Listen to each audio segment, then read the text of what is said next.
hipercolesterolemia familiar homocigota. Walter es médico cardiólogo, trabaja en el Hospital Italiano y está a cargo del área de lípidos y prevención cardiovascular. Walter.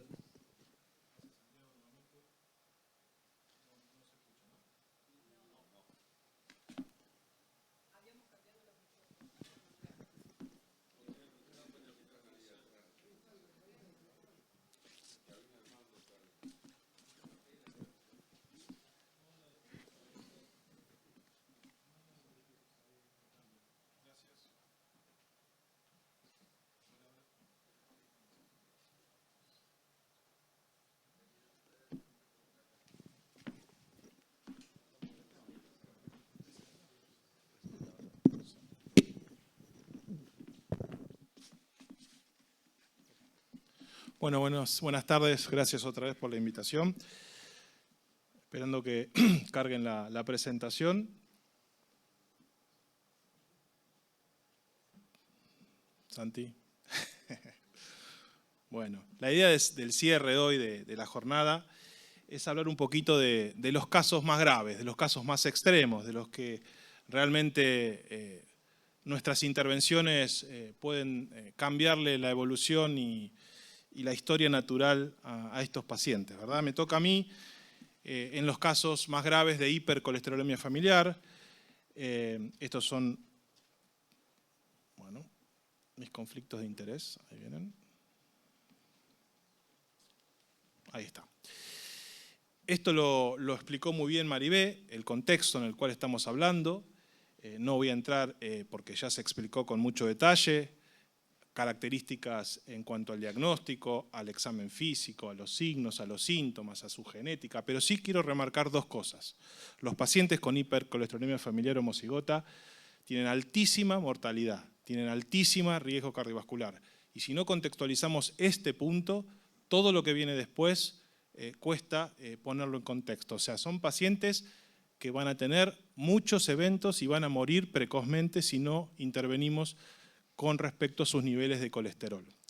Y lo otro que quiero remarcar es que las metas que se les exige a estos pacientes son muy exigentes en adultos, pero también en pediatría, como se dijo hoy, se están bajando también. Entonces, cada vez partimos de valores extremadamente altos de colesterol, los tenemos que llevar a valores extremadamente bajos, porque así las guías lo sugieren, para cambiarle la historia natural a estos pacientes. Perdón. Interesante, estas recomendaciones o estas guías europeas recientemente publicadas sobre el manejo del paciente con hipercolesterolemia familiar homocigota nos muestran el camino terapéutico habitual que tenemos que usar en estos pacientes. Y por supuesto, no hay duda, como se dijo hoy también, que las estatinas y el ezetimibe están como drogas iniciales en el tratamiento.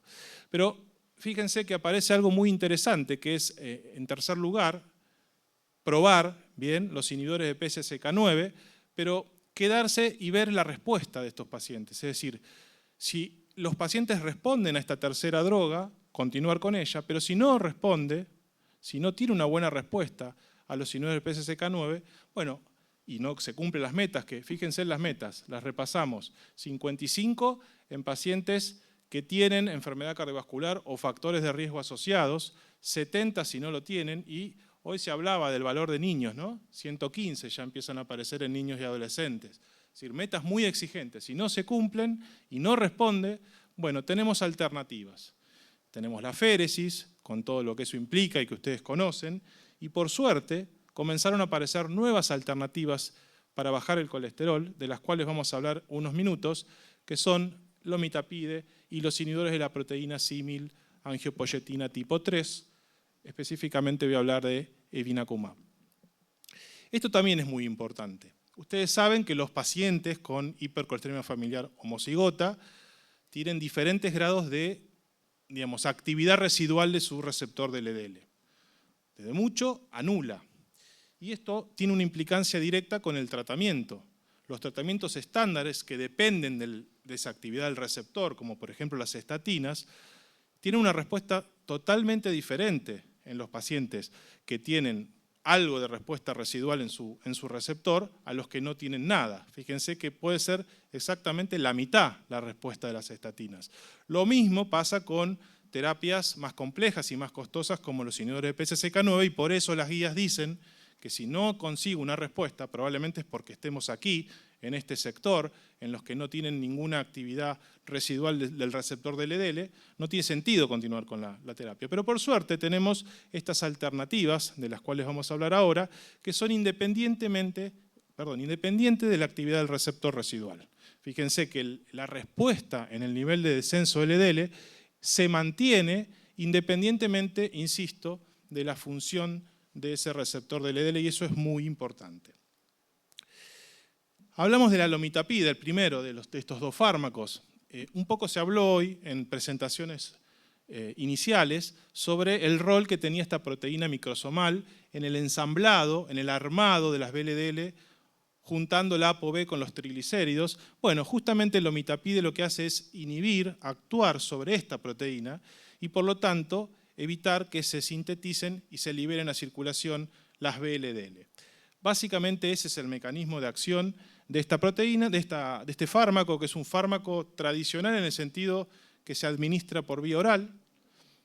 Y quizás el trabajo que más nos impactó hace unos años, fíjense, ya hace 10 años de publicado en Lancet, fue este estudio que había analizado alrededor de 29 pacientes, todos mayores de 18 años, los siguieron por 26 semanas para ver la eficacia lipídica, pero después hubo un seguimiento un poco más prolongado para ver seguridad, con diferentes dosis de lomitapide. La mediana de dosis fue de 40 miligramos, pero el rango iba entre 5 y 60.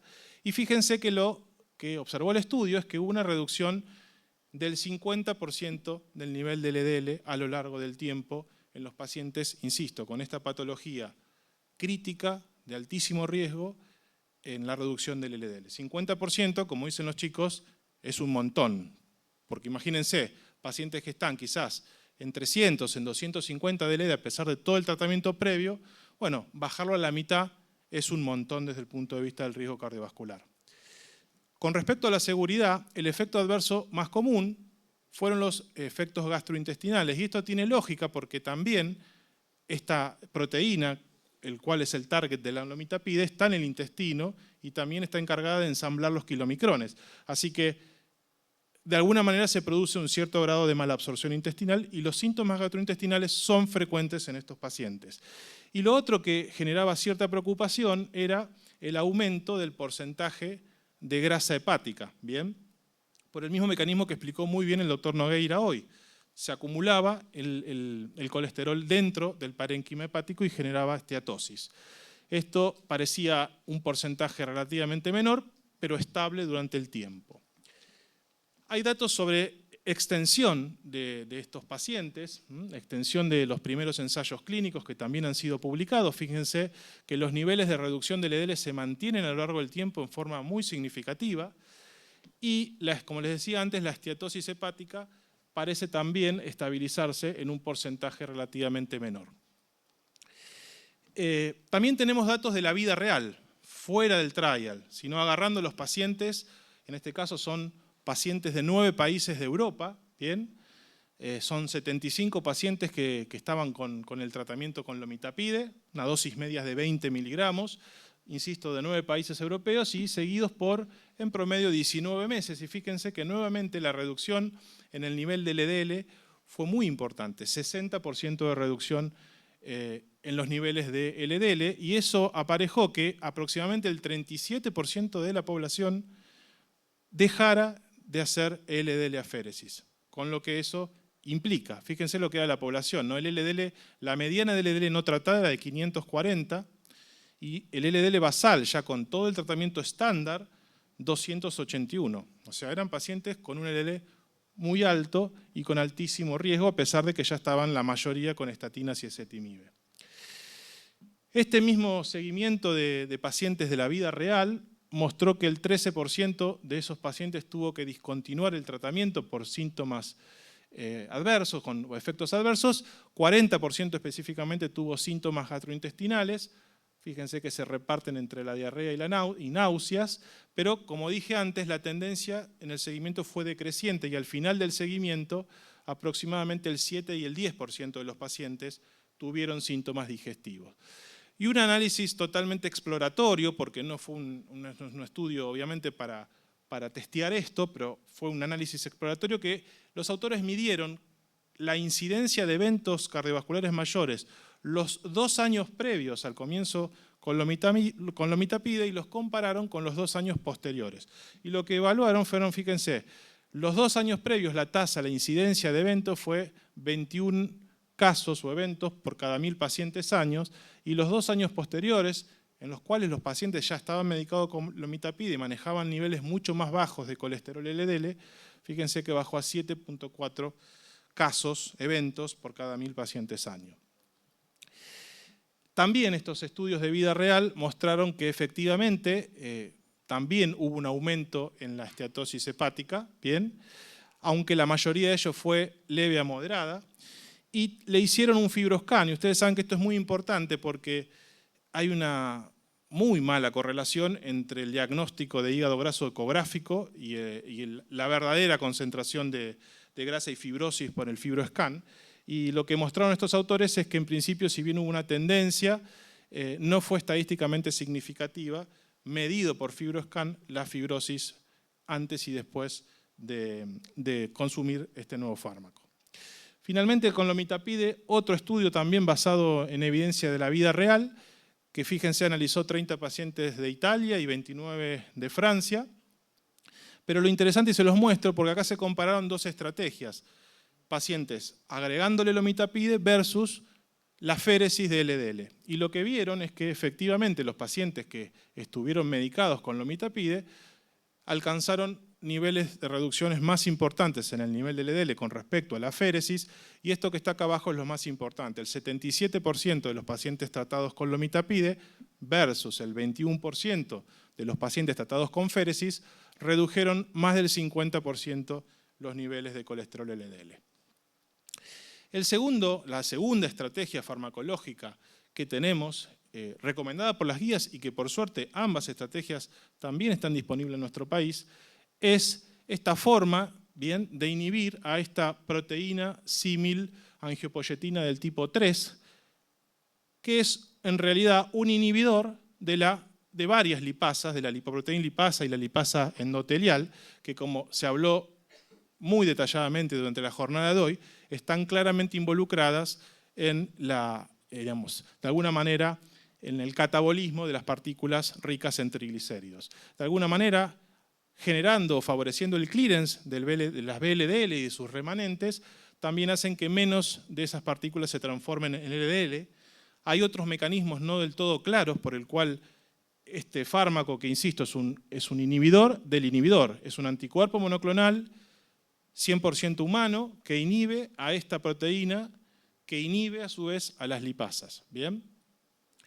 Les decía, a pesar de que hay otros mecanismos quizás no están del todo claros, lo que sí parece bastante claro es que son independientes del receptor del LDL. Y esto es lo que hablábamos al principio, de la importancia de que el efecto sobre el LDL y la potencia sobre la reducción del LDL es independiente, en principio, de la actividad del receptor residual que tenga ese paciente. Y eso, insisto, es muy importante porque ustedes saben que los pacientes más graves que van a manejar más valores de LDL son justamente los que tienen menos capacidad residual. Quizás este trabajo fue el más representativo, que usó la forma de aplicación que tenemos disponible en nuestro país, que es la endovenosa.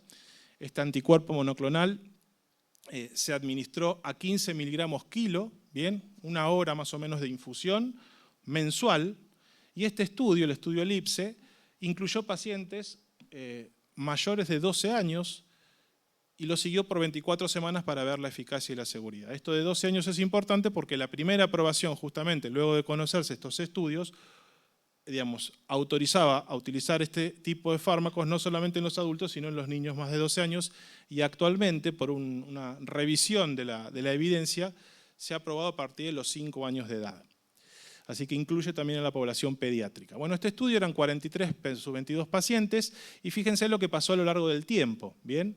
47% de reducción, en realidad 47% en la rama evinacumab. Como el placebo tuvo un 1% de aumento, en realidad entre las dos ramas hubo casi un 50%, 49% para ser más exacto, de diferencia entre los pacientes que habían recibido la infusión de evinacumab en comparación al placebo.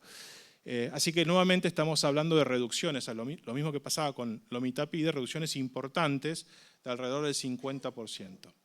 Además, evinacumab logró reducir todas las partículas que nos importan. La ApoB, fíjense, 37%, como baja también triglicéridos, también bajó el no-HDL, 52%, el colesterol total, fíjense, bajó los triglicéridos a la mitad, como les decía, sin impacto en principio sobre la LPA. Bien, así que su eficacia lipídica quedó bastante clara.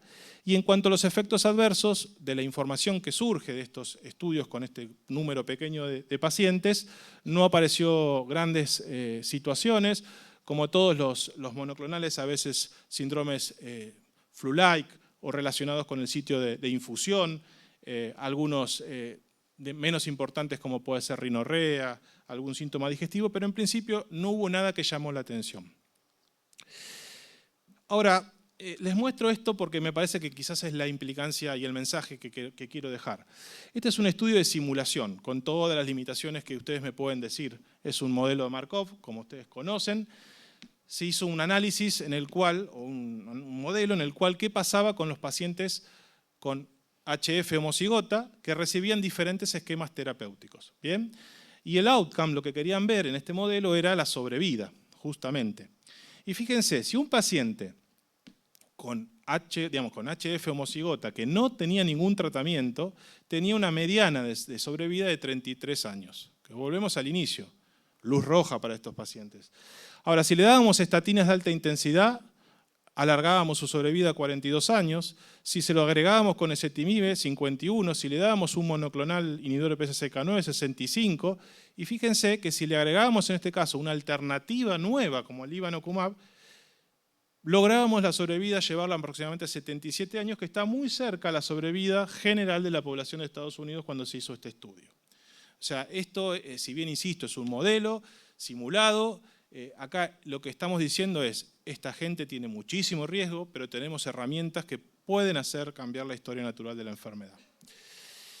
Y el segundo ejemplo que les muestro es este. Como siempre dice Silvina, mostrar algún caso, este caso es un case report, pero es una mujer de 52 años que comenzó, fíjense ustedes, con un triple esquema, estatina, ezetimibe y lomitapide. Fíjense los valores de LDL que manejaba, ¿no? Estábamos hablando de alrededor de entre 500 y 600, alrededor de 500, 550 LDL. Bueno, obviamente que hubo un descenso abrupto, ¿bien? Y después de un tiempo, de seguimiento de unos años, cuando surge la posibilidad de darle el inhibidor de la proteína símil, la angiopoyetina tipo 3, también se le administra esta nueva medicación. Y fíjense que se logran niveles, pero muy, muy bajitos de LDL, muy, muy bajitos a lo largo del tiempo. Y lo lindo de este caso reportado es que se observa cómo a lo largo del tiempo, primero cuando se le agregó lomitapide y segundo cuando se le agregó evinacumab, fíjense cómo hubo una regresión clara, ¿bien?, de los antelasmas como signo clínico, que esto Pablo siempre lo muestra, que cuando bajamos fuerte el colesterol tenemos regresión de los acúmulos, y esto también que no vemos, pero que pasa, y que es la regresión de la placa. ¿Bien? Esta paciente se le midió el área total, ¿bien?, el área total, en este caso a nivel carotidio, de placa, y hubo una reducción significativa, fíjense, con el tiempo, ¿bien?, del área de la placa en las arterias carótidas. O sea, no solamente signos físicos como los antelasmas, sino también signos de enfermedad aterosclerótica concretos, como puede ser la placa medida por ultrasonido. Así que, como reflexión final, me parece que tenemos dos desafíos. El primero es lo que se habló, y lo dijo muy bien Maribé en la charla anterior. Hay que detectarlos. Estos pacientes son de altísimo riesgo, y si no los tratamos, andan mal. Se van a morir en forma precoz. Por lo tanto, tenemos que encontrarlos. Y lo segundo es tratarlos bien. Hoy, por suerte, tenemos muchas herramientas para poder hacerlo. Tenemos en nuestro país herramientas para poder hacerlo. Y como vimos, si lo hacemos en forma precoz, podemos cambiar la historia natural de la enfermedad. Muchas gracias.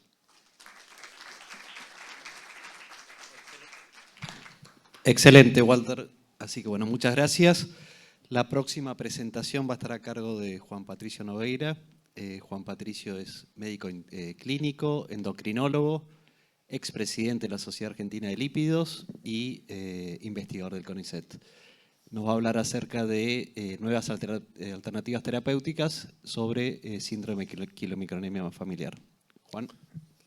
Gracias, Santiago, por la presentación. Bueno, gracias al comité organizador y me toca, creo que medio cerrar la jornada con un tema bastante grasoso, de nuevo. Este es un poco el resumen de la charla. Vamos a repasar un poco la fisiopatología. Vamos a hablar de lo que significa la nueva terapia de inhibición de la ApoC3, inhibición de la angiopoietina 3, que lo explicó muy bien Walter, la inhibición del MTP y la conclusión.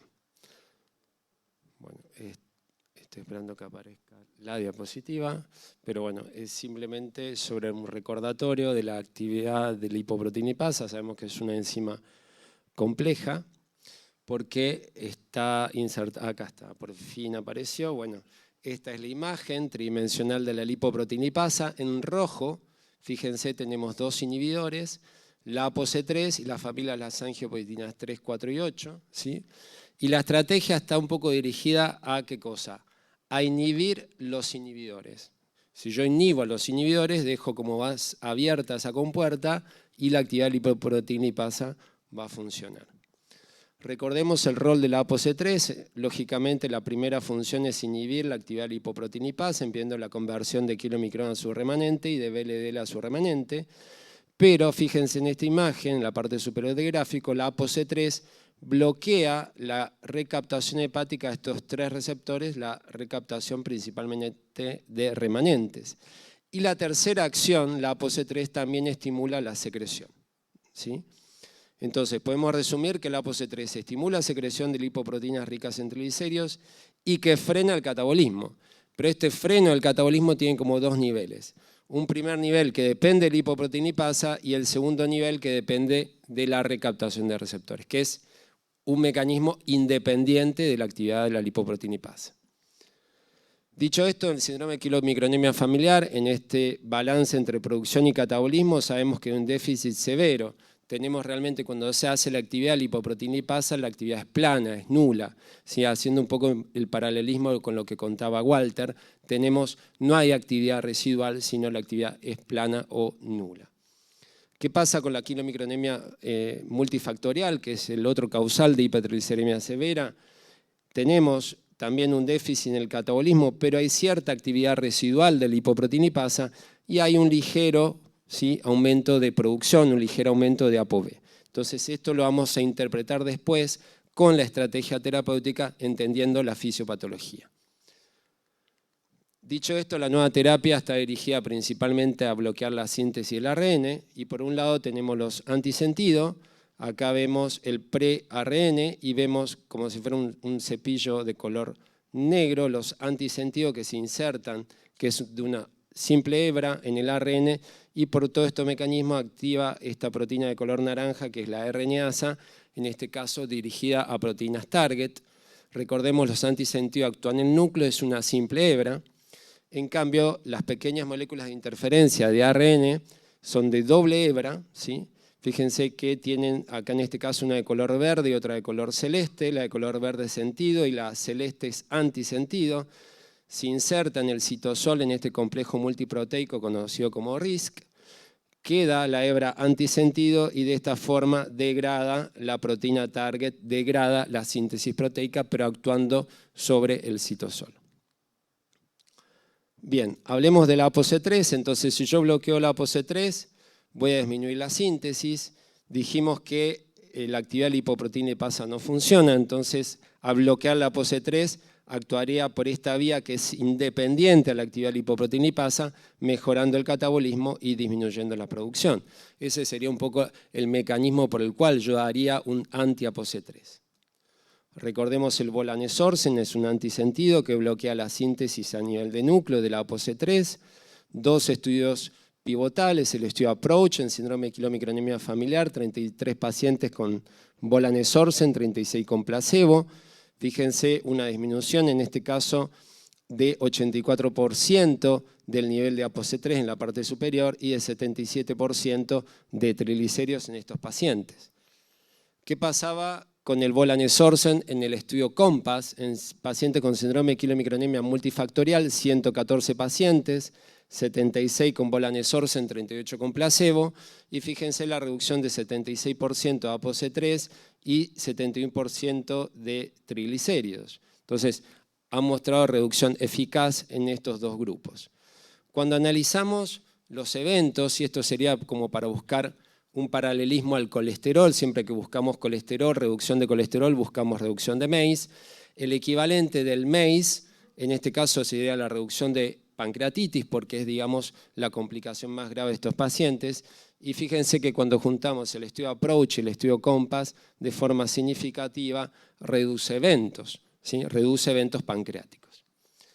Ahora, ¿qué pasó en el seguimiento al año, a los 2 años? ¿Sí? El estudio Open Level, que sería el estudio OLE, y fíjense, tomaron en este caso 14 pacientes del estudio APPROACH, muy pocos pacientes del estudio COMPASS, 5 en total, y pacientes naive de tratamiento, o sea, pacientes que no participaban ni del APPROACH ni del COMPASS. Y le hicieron un seguimiento al año y a los 2 años. Recordemos que los primeros 3 meses se hace una dosis de 300 miligramos por semana, como si fuera una dosis de ataque, y luego se hace 300 miligramos cada 2 semanas. Ese es un poco el esquema estandarizado. Fíjense, estos son los pacientes naive de tratamiento, 3, 6, 12 meses y a los 2 años, y lógicamente el porcentaje de reducción de triglicéridos es aproximadamente 60%, que esto disminuye un poco y llega hasta casi 50% a los 2 años. ¿Qué pasó cuando se comparó en color marrón más oscuro el volanesorsen en el APPROACH y un color más claro en el COMPASS? Fíjense que también la 3, 6, 12 y 24 meses, fíjense que más o menos en el estudio APPROACH se mantiene en una reducción de 50%. Entonces, digamos, esa reducción del 70% a los 2 años se mantuvo en una reducción de 50%. ¿Sí? Ahora, esa reducción del 50% se asoció a su vez con reducción de pancreatitis. ¿Sí? Ahora, el color más clarito, que sería el estudio COMPASS, recordemos que el N es muy pequeño, solamente de 3 pacientes, por eso acá es tan heterogénea la reducción de triglicéridos. Pero podemos pensar que hay una reducción similar también entre 50 o 55%. ¿Qué sucede con las fracciones lipídicas? Estos son los pacientes naive de tratamiento, aumenta el HDL, disminuye el no HDL, y fíjense cómo se mantiene la reducción de casi 50% de reducción de ApoC3, con un ligero aumento de LDL y de ApoB, lo cual es lógico, porque al liberar la compuerta de la lipoproteína lipasa hay mayor conversión hacia LDL y mayor conversión de ApoB.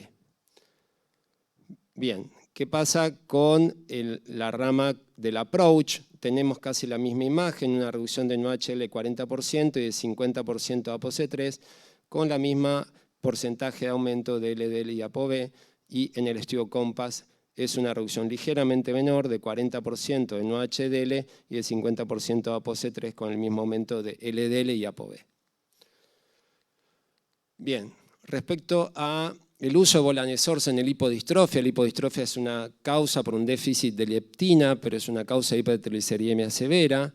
Y fíjense que en este estudio, el estudio Broaden, fíjense cómo bajó a 3, 6 y 12 meses la concentración de triglicéridos, y en Brasil está aprobado también en pacientes con lipodistrofia que mantienen la hipertrigliceridemia el uso de volanesorsen.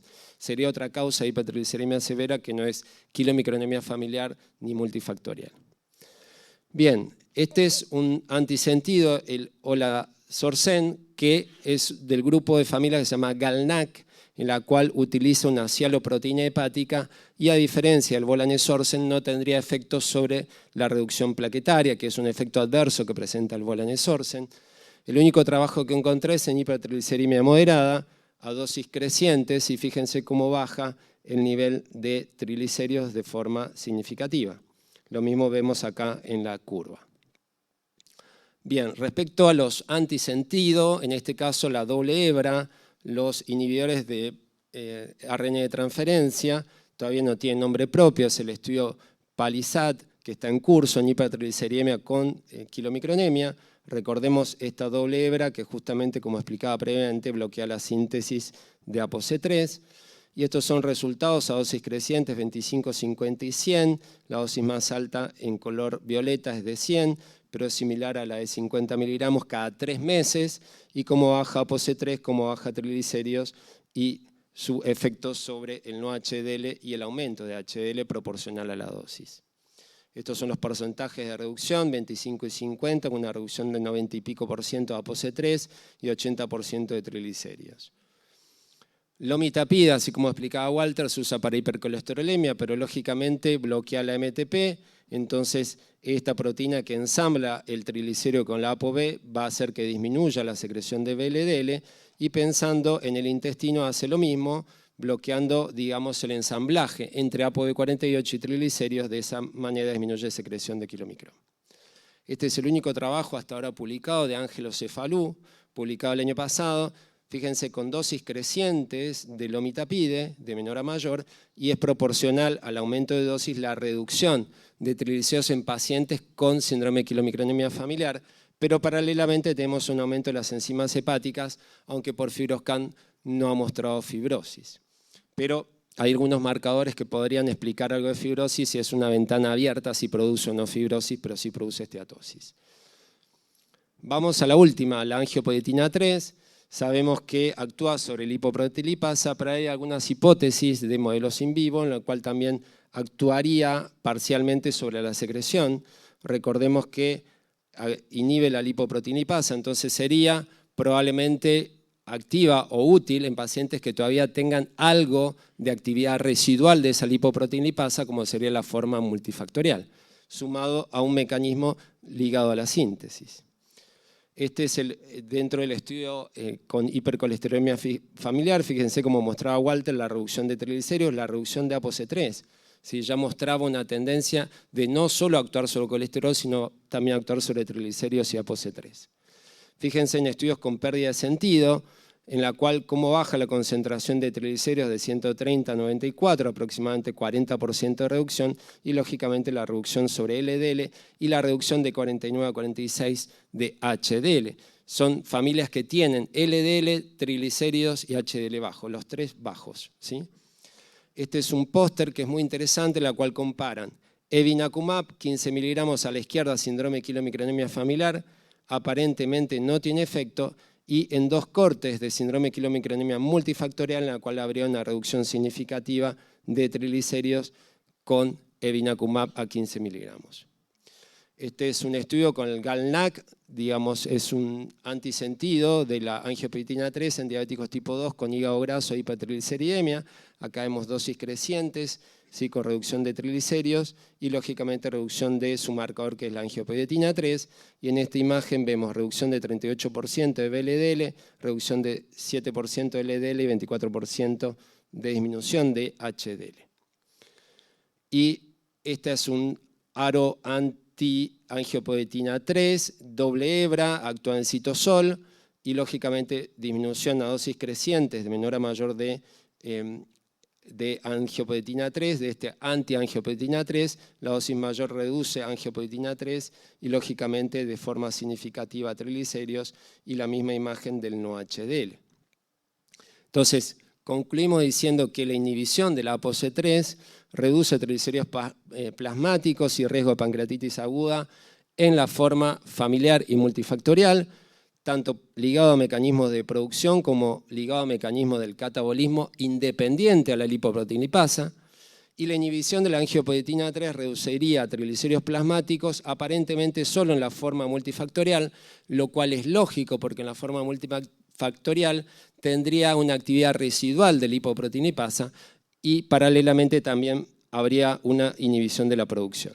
Y por último, la inhibición de MTP puede ser útil en las 2 formas, la familiar y multifactorial, pero presenta este riesgo de esteatosis hepática y lo de fibrosis está por verse. Muchas gracias.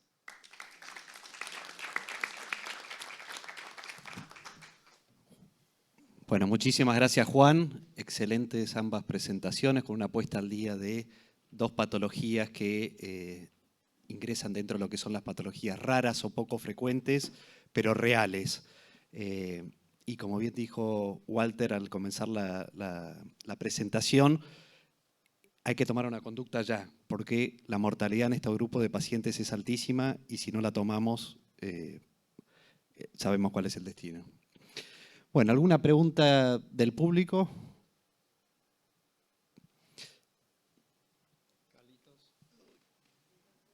Doctor Cunio. Problema con los audios.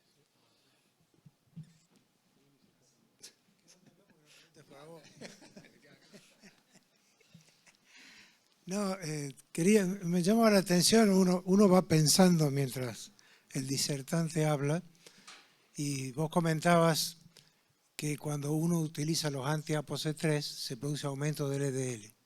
Entonces uno le lleva a pensar bajo el riesgo de pancreatitis ahora y aumento el riesgo cardiovascular futuro.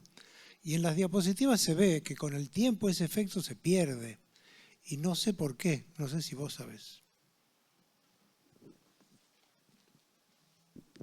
Sí, es interesante tu pregunta y sobre todo con el approach y Compass-Olé, que es a 2 años, esa eficacia de 70% se mantiene en 50%. Y hay otro paper también de los ingleses publicado ahora que ellos dan de entrada, en lugar de 300 miligramos por semana por 3 meses y después pasan a cada 2 semanas, de entrada dan 300 miligramos cada 2 semanas. Y ellos mantienen todo el tiempo 50%. Ahora, en este trabajo inglés, mantienen 50%, baja pancreatitis, pero tienen menos trombocitopenia. Aparentemente la trombocitopenia sería en parte dosis dependiente, en parte.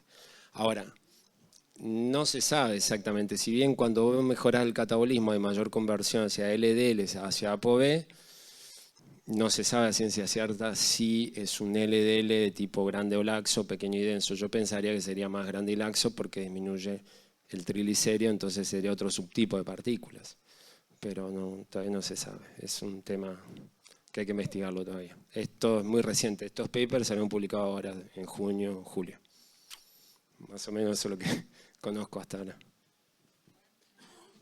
Sí. No, que estos pacientes nosotros no los tratamos con medicación, solo con dieta. Primero que por ahí yo también me preguntaba como el doctor Cunio por qué perdía efecto, y la ApoC3 se mantiene la inhibición, con lo cual es probable que dependa de la dieta, que tengan alguna indicación dietaria al principio que la cumplan y después vayan aflojando, no sé, digo. Y lo otro es que el LDL también aumenta en los pacientes que no están con medicación. Cuando uno les baja los triglicéridos con la dieta, igual aumentan el LDL y el HDL. No todos, no lo sé explicar. No sé si depende de factores técnicos. En los laboratorios me aseguran que no tiene que ver con la técnica. O si, como vos en algún momento mencionaste, como que hay más sustrato para al metabolizarse el kilomicrón, hay más sustrato para que se produzca el LDL. No sé, pero pasa esto, que sube el LDL, no sube a 300. No, es poco. Pero es poco. Los pacientes que llegan con 20 de LDL o 30 de LDL suben a 70. Sí. Una explicación probable, como decís, es que hayan perdido un poco adherencia. Ahora, recordemos también que cuando la ApoC3 es proinflamatoria. Entonces, se mantiene la inhibición de ApoC3 y a 2 años se sigue manteniendo la reducción de pancreatitis. Entonces, otra hipótesis también de algunos autores es que al bloquear la ApoC3 bloqueamos también la inflamación sobre el páncreas, independientemente del nivel que yo alcance de triglicéridos, porque a 2 años pasamos de 70 a 500, a 50%, perdón, 70% a 50%, se mantiene la inhibición de ApoC3 a 70%, igual que al principio, pero se ha visto que a 2 años disminuye igual la tasa de pancreatitis o pancreatitis recurrente. Ahora, en el adulto es mucho más difícil mantener 20 gramos de grasa. Sin duda que es una terapia eficaz y sobre todo en el adulto es eficaz en agudo. Sin pacientes que tienen más de 1000 de triglicéridos, pancreatitis recurrente, está con dolor abdominal, lo más eficaz es internarlo 24 horas, hacer un BLCD y salimos de ese periodo agudo. Ahora, es muy difícil que un adulto mantenga esa concentración de ese nivel de ingesta de grasas a largo plazo. En niños no me meto y respeto tu experiencia y tal vez sea un poco más accesible, pero en adultos creo que necesitamos sí o sí medicación para mantener esta reducción de eventos y hasta ahora la inhibición de la ApoC3 está mostrando eficacia por lo menos a 2 años, a pesar de que haya bajado un poco el porcentaje de reducción de triglicéridos. ¿Sí? Alfred. Juan, felicitaciones por la presentación, muy buena. Te quería preguntar un detalle práctico. Pacientes con pancreatitis recurrente, con valores extremadamente elevados de triglicéridos por encima de 5.000 en reiteradas ocasiones, pero diabéticos con insulina. ¿Cuál es el estado en el mundo del aspecto regulatorio y de acceso para los diabéticos con esos niveles? ¿Y qué pensás que puede pasar? Bien, acá hay un tema interesante a hablar y a introducir también. El hecho de que tenga diabetes no descarta que tenga síndrome de quilomicronemia familiar, punto 1. ¿Por qué? Porque los pacientes que tienen pancreatitis recurrente en algún momento lesionan lo que sería el páncreas endógeno. Recordemos que el páncreas, la pancreatitis por triglicéridos es páncreas exógeno. Pero como que tarde o temprano pueden lesionar el páncreas endógeno, eso se llama diabetes de tipo 3. Entonces, partiendo de ese concepto, que tenga diabetes no descarta la forma familiar. Ahora, lo primero que tenemos que tratar de evitar es la hiperglucemia. Entonces, la primera variable que tengo que reducir y que esté en meta el paciente con su hemoglobina glucosilada es su glucemia para que no suba el triglicérido. Ahora, si a pesar de eso, de teniendo un paciente con hemoglobina glucosilada de 7, sigue teniendo 3.000, 4.000, 5.000 de triglicéridos, se ha visto que el volanesorsen, y yo lo mostré en la diapositiva de hígado graso, baja insulina resistencia hepática, y en estudios de CLAMP mejora la insulinosensibilidad periférica. Entonces tendría desde ese punto de vista un efecto también positivo desde el punto de vista de su insulinoresistencia periférica y su producción hepática de glucosa, que es la variable que me modifica el triglicérido. Entonces yo creería que sería útil y estaría como indicado, digamos, y hay 1 o 2 papers con volanesorsen en diabéticos tipo 2, pero con hipertrigliceriemia moderada, no severa, que ha mostrado reducción de glucemia y reducción de hemoglobina glucosilada. Así que sería otra utilidad, digamos, dentro de este grupo de pacientes. Pero tengamos en cuenta siempre que la diabetes no necesariamente descarta quilomicronemia familiar. El tema para diferenciarla como la multifactorial es que en la familiar lo primero es el evento lipídico y el segundo es el evento glucídico. Siempre es después. O sea, primero se lesiona el páncreas endógeno y aparece la diabetes. En la multifactorial la secuencia puede ser antes, durante o después. Pero es más frecuente antes o durante que después. Entonces uno interroga cuándo apareció la diabetes. Si primero apareció la diabetes y después la pancreatitis por hipertrigliceriemia, eso no es familiar. Probablemente sea multifactorial.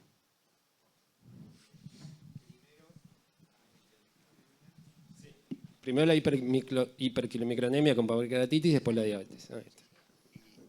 Y obviamente la diabetes empeora el cuadro. Que empeora el cuadro, obviamente. Sí. Entonces la pregunta iba al tema de acceso para esos pacientes, ¿no?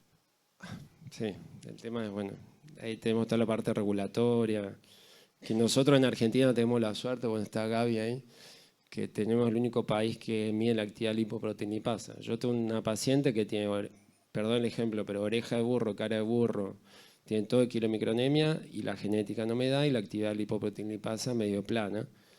Y bueno, gracias a eso probablemente está aprobado ahora el tratamiento de volanesorsen. Pero bueno, es la actividad regulatoria que bueno, cuando tengamos esas dudas, contemos con Gaby. El método de actividad lipoproteinipasa, por lo menos la extracción, es bastante simple. Yo lo hice en Formosa.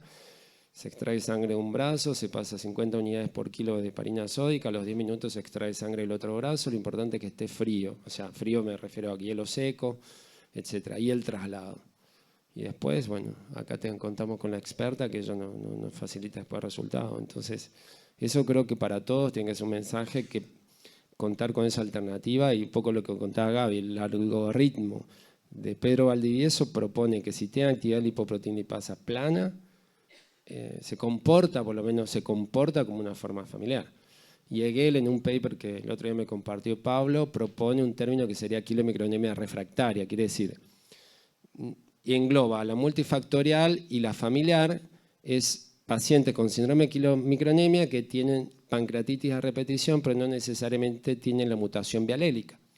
Entonces lo engloba con el término refractario, que me parece un término práctico. Mi paciente sería una quilomicronemia refractaria, que genéticamente no le da, pero tiene una actividad plana y hace pancreatitis. Entonces, ¿qué hago? ¿Lo dejo que siga haciendo pancreatitis o le doy un tratamiento para reducir la pancreatitis? ¿Sí? Ahí, Albert.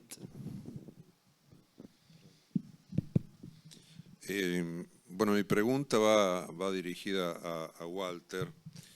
Primero pongo en contexto para decir que las charlas de ustedes, excelentes ambas, se han referido a patologías muy graves, raras, y les estamos dando drogas de rescate, podría ser el término, para darle una solución, el evinacumab inyectable endovenoso, etcétera, etcétera.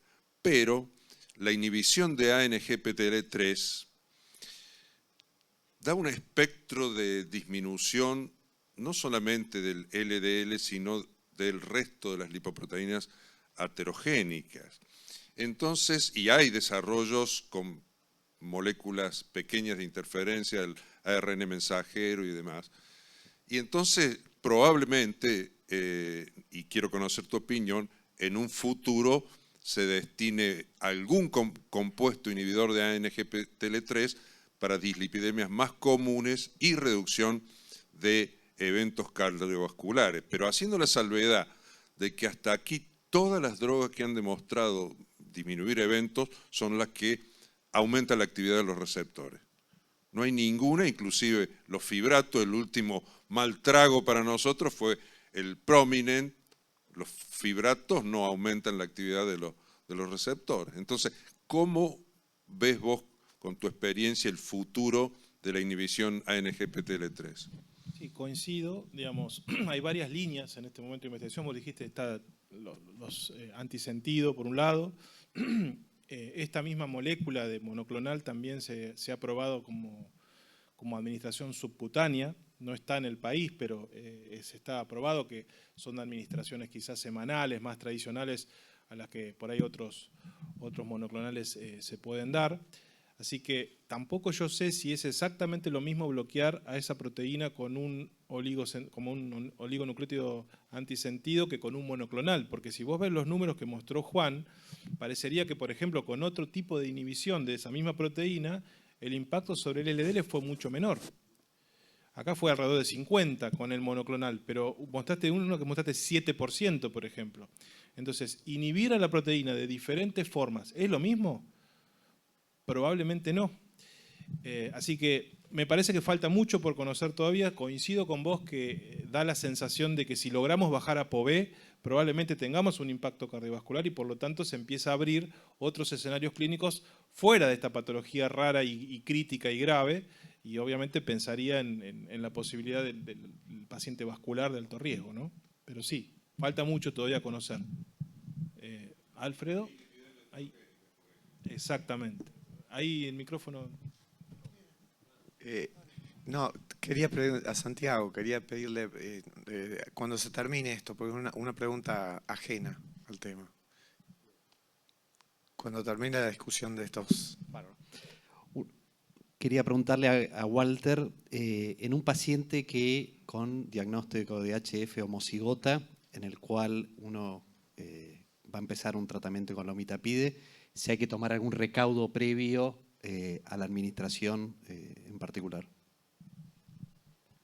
Digamos, lo crítico ahí es lograr o disminuir lo máximo posible los efectos gastrointestinales que pueden atentar contra la adherencia. Entonces, a mí me parece que, bueno, lo puede decir Maribel que tiene experiencia, es crítico manejarlos conjuntamente con un nutricionista, porque tiene este paciente que además cumplir con una dieta estrictamente baja en grasas, tiene que haber suplementos vitamínicos, por ejemplo, vitamina E, ácidos grasos esenciales. O sea, hay ciertas normas nutricionales que se deben cumplir Y lo otro es la titulación, o sea, no empezar con una dosis alta, sino empezar de menor a mayor. En general se recomienda empezar con 5 miligramos y recién a las 2 semanas poder titular a 10 y después hacer titulaciones mensuales. Siempre insisto con el objetivo de disminuir lo máximo posible los síntomas gastrointestinales, que si aparecen y son muy relevantes, el paciente va a dejar de tomar la medicación. Bueno, debido al tiempo vamos a dar cierre a este.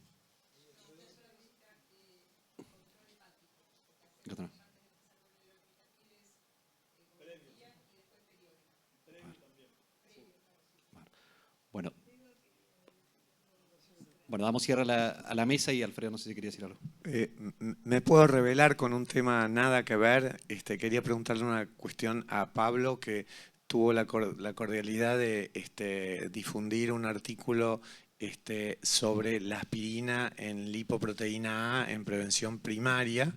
Y entonces yo lo leí, no tiene nada que ver el tema con pero quería preguntarle la opinión y a los que lo hayan leído, ¿qué piensan de eso? Porque es un dilema bastante importante hoy en día. Acá está el micrófono, Pablo.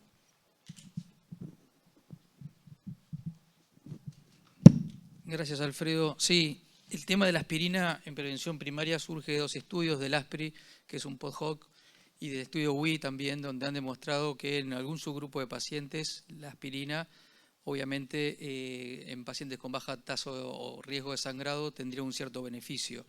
En el ASPRI es interesante porque no fue con valor de LPA, sino con la variante 872, el SNP 872, que sí está asociado a valores más altos, pero no tomaron el grupo de valores más altos, sino por genética. La realidad es que en la práctica cotidiana no hay una evidencia contundente a favor de la utilización de aspirina, pero si yo tengo un paciente con elevados niveles de LPA, quizá con antecedentes familiares positivos de cardiopatía isquémica, baja tasa o riesgo de sangrado, probablemente darle 100 miligramos de aspirina es muy probable que le hagamos algún tipo de beneficio por los resultados de estos estudios, aunque no es definitivo. No sé, Alfredo, si vos opinás lo mismo o cuando leíste el artículo te generó alguna... Me da la impresión que sí, pero no estoy seguro. Bien, perfecto. Bueno, muchas gracias.